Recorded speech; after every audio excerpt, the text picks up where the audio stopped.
Inilah penyesalan yang saat ini kuhadapi. Penyesalan yang kuharap hanya terjadi padaku, tapi tidak pada kalian.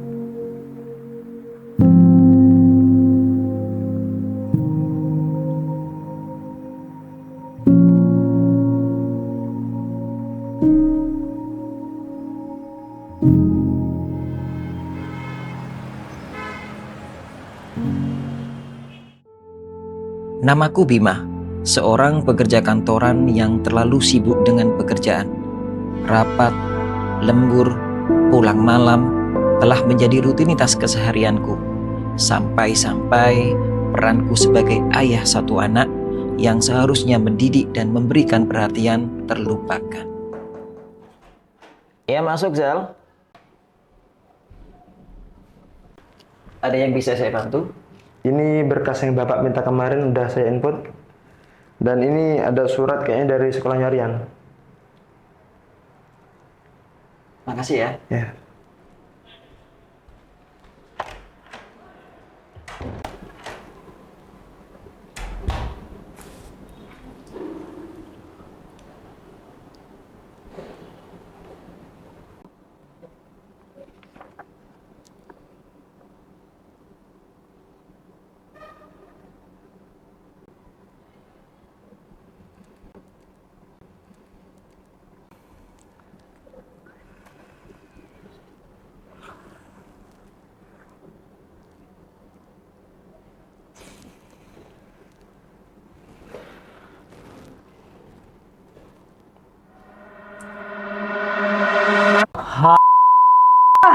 Dan ini Rian, anak semata wayangku.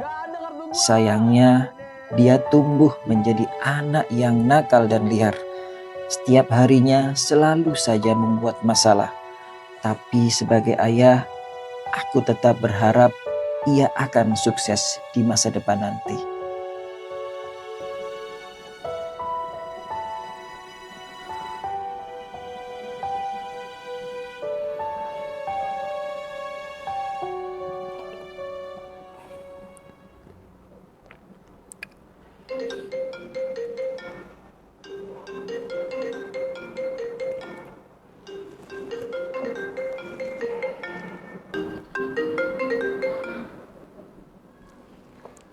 Halo Gas. Halo, apa kabar Bim? Sehat aja kan? Gimana kerjaan? Aman? Aman kok, urusan pekerjaan aman. Suara lu lemas kayak gitu, nggak kayak biasanya. Pasti gara-gara Rian ya? Iya nih, si Rian dikeluarin dari sekolah. Hah? Dikeluarin? Kan udah gue bilang sama lu dari awal. Rian itu masukin pondok pesantren aja kayak anak gua. Dia bisa jadi anak yang baik, dan lu bisa fokus sama kerjaan lu.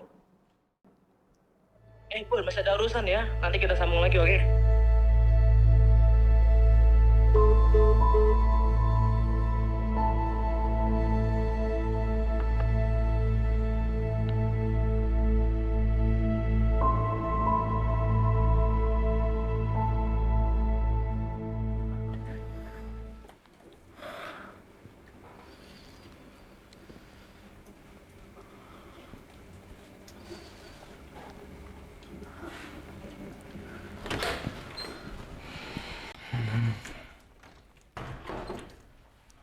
Rian, duduk.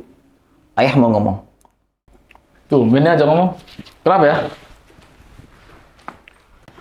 Tadi siang, sekolah kirim surat lagi ke ayah. Dan ini yang paling parah. Kamu dikeluarin loh dari sekolah. Ya udah sih ya. Cuma dikeluarin doang kan? Udah, orang mau istirahat. Cuma kamu bilang, selama ini kamu bolos, merokok, berantem sama teman kamu. Dan sekarang dikeluarin dari sekolah. Itu semua kamu bilang cuma.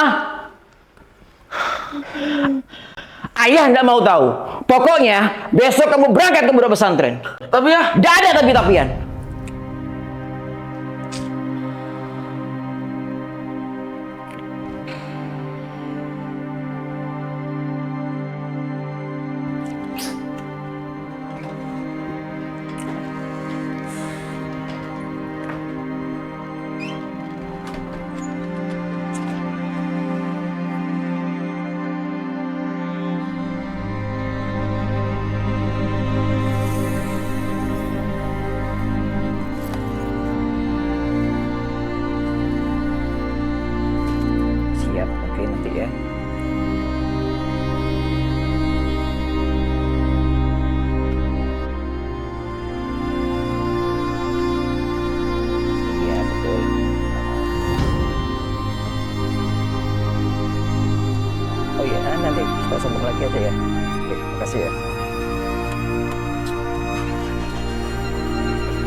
Rian, kamu tahu kan kalau ayah sibuk banget. Mungkin ayah nggak bisa sering jenguk kamu di sini. Tapi intinya, kamu harus berubah. Dan jangan bikin ayah malu lagi.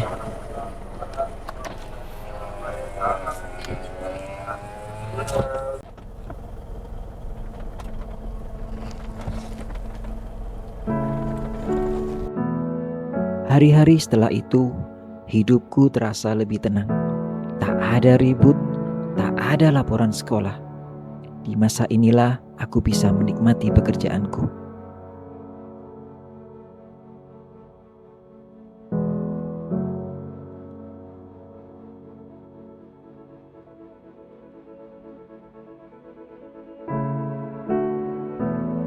Aku benar-benar lupa dengan Rian yang sedang berada di pondok, dengan apa yang ia rasakan dan apa yang sedang ia lakukan.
Kupikir dengan memondokkan Rian, semua permasalahanku akan beres.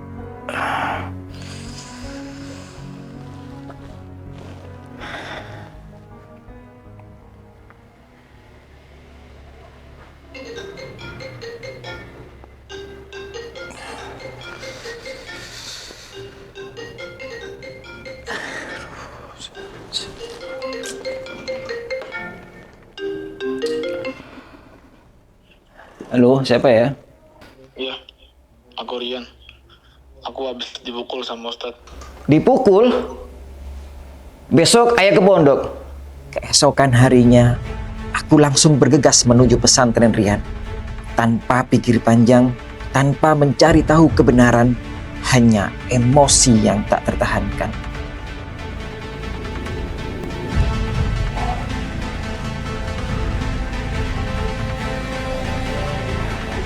Terlaluan.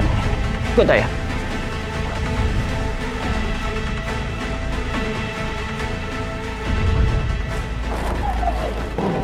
Benar di kantor keamanan? Iya Pak, benar Pak. Tat, maksud Anda apa ya? Kenapa anak saya dipukul seperti ini? Saya sendiri tidak pernah pukul anak saya. Asal Anda tahu ya, saya masukin Rian di sini buat jadian yang benar, bukan disiksa seperti ini. Iya Pak, tenang Pak. Di sini kami tidak pernah asal menghukum ketika terjadi pelanggaran. Dan semua hukuman di sini kami laksanakan atas dasar peduli dan demi kebaikan santri itu sendiri. Dan perlu Bapak tahu, semua hukuman di sini sudah sesuai dengan prosedur yang ada. Prosedur. Saya tidak mau tahu. Pokoknya, kalau hal ini terulang lagi, saya tidak akan segan buat laporin ke pihak yang berwajib. Dan saya tidak bakal sudi naruh Rian di sini lagi. Aku benar-benar terbutakan dengan amarah. Tak mampu melihat siapa yang benar dan siapa yang salah. Saat itu, aku tidak tahu bahwa cerita yang aku dengar tidak seluruhnya benar. Rian sengaja tidak menceritakan semua kejadian itu dengan terus terang.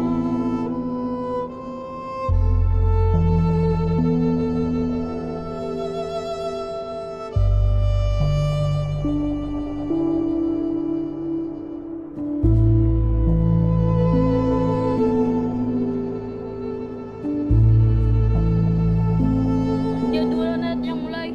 Enten duluan mau. Udah, jangan bertengkar. Rasulullah gak ngajarin kita bertengkar loh. Kita ini sesama muslim harus saling berteman. Udah, ayo maafan. Nah, senyum dong. Nah, ayo ikut Ustadz sini.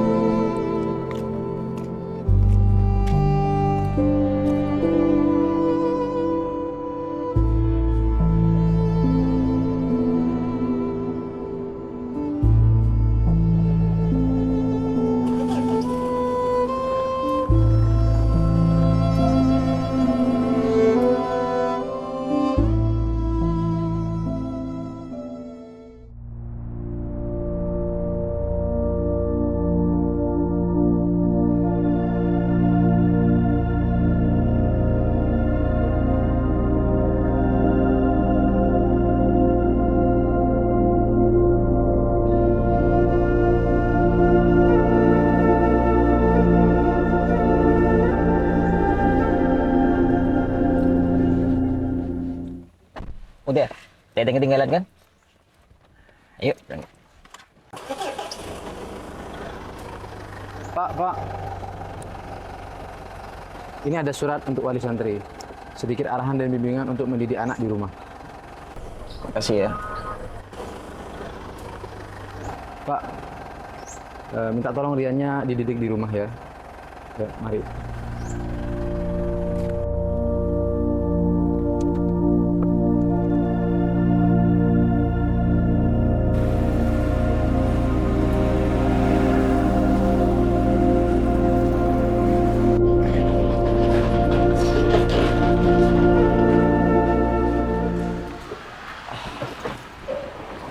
Yan, pondok kamu gimana, Yan? Lancar, Pak? Kamu udah pernah dihukum lagi kan di pondok? Nggak pernah. Bagus tuh. Pondok seharusnya begitu. Nggak boleh bertindak seenaknya. Kamu mau makan atau langsung istirahat? Istirahat deh. Kalau mau makan, ayah sudah siapin di meja. Ayah masuk dulu ya. Iya. Bentar. Ada aku mana ya? Nanti. Tuh, udah ayah siapin di kamar kamu. Oh iya.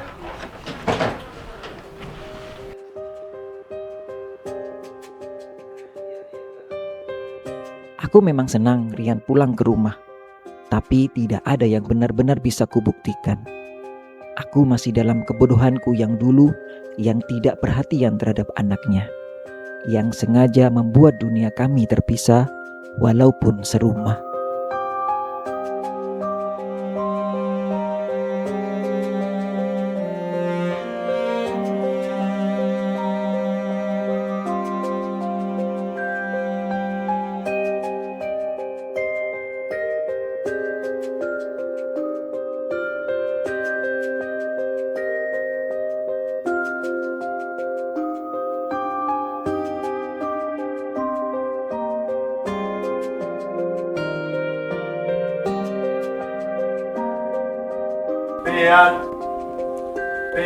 Ya, bentar. Mau kemana, Yan? Main bentar.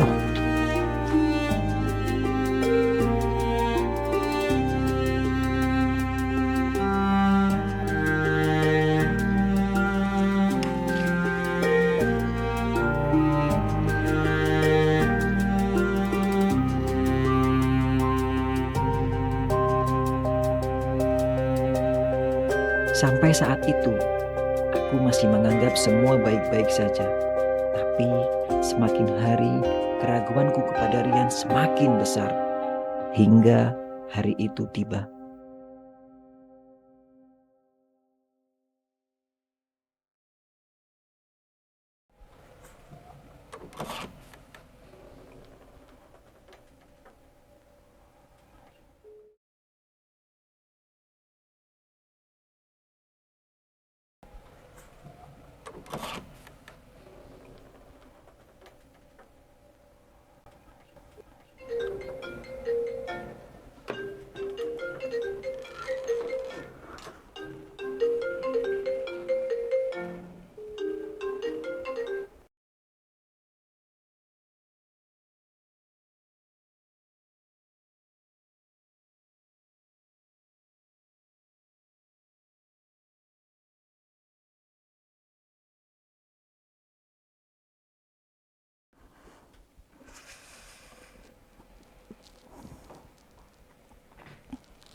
Rian, apa maksudnya ini?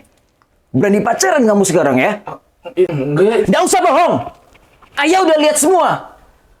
Kamu ngumpul kan sama teman lama kamu? Kamu merokok kan? Pulang malam tiap hari.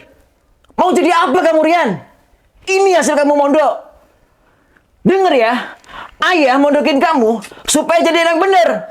Bukan goblok seperti ini. Apa sih ya? Emang ayah pernah peduli sama Rian, ha? Yang ayah peduliin cuma kerja ayah doang. Ayah mondokin Rian cuma biar ayah bebas dari Rian kan? Ayah nggak pernah ada waktu buat Rian. Ayah bahkan nggak pernah ngasih nasihat ke Rian. Dan sekarang ayah sok-sokan peduli sama Rian. Hah? Balikin HP-nya. Mending keluar dari rumah ini.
Kukira dengan memilihkan tempat yang tepat akan membuat anakku berubah.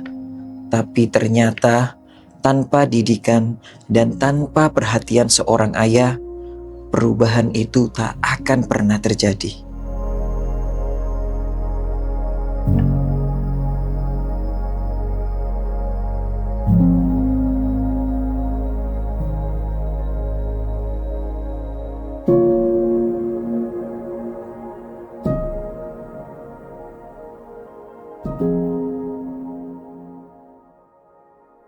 Bismillah, walhamdulillah, wassalatu wassalamu ala sayyidina Rasulullah, Sayyidina Maulana Muhammad bin Abdullah, wa ala alihi wa sahbihi wa man wala. Dikatakan dalam bait syair, qad yanfa'ul adabul ahfada fi sigharin, wa laysa yanfa'u indal kibratil adabu. Innal ghusuna idha gawwamtaha atadalat, wa lan talina idha gawwamtaha hatabu. Pendidikan itu akan memberi manfaat jika anak itu masih kecil, dan pendidikan itu tidak akan memberi manfaat kalau anak itu sudah tumbuh dewasa, sudah menjadi besar. Digambarkan sama seperti tangkai daripada pohon ketika dia masih lunak, maka dia akan bisa diluruskan ketika dia bengkok. Kalau sudah pohon itu menjadi keras, besar, maka tidak akan bisa dikembalikan ke posisi yang lurus. Begitulah gambaran seorang anak. Ketika anak itu dari masa kecilnya terdidik ada di rumahnya dengan cara yang baik, maka anak itu akan menjadi anak yang baik. Tapi kalau sudah di lingkungan rumahnya itu sudah terbiasa dengan perilaku yang tidak baik, maka masa depannya akan menjadikan anak itu juga tidak baik. Dikatakan tarbiyatul ula, pendidikan pertama anak, khususnya di masa kecil sampai usia 7 tahun, tentu ada di asuhan kedua orang tuanya. Maka diharapkan dengan orang tua agar perhatian kepada anaknya ketika ada di rumah, memberi contoh yang baik agar anak itu masa depannya menjadi karakter, memiliki tabiat yang baik.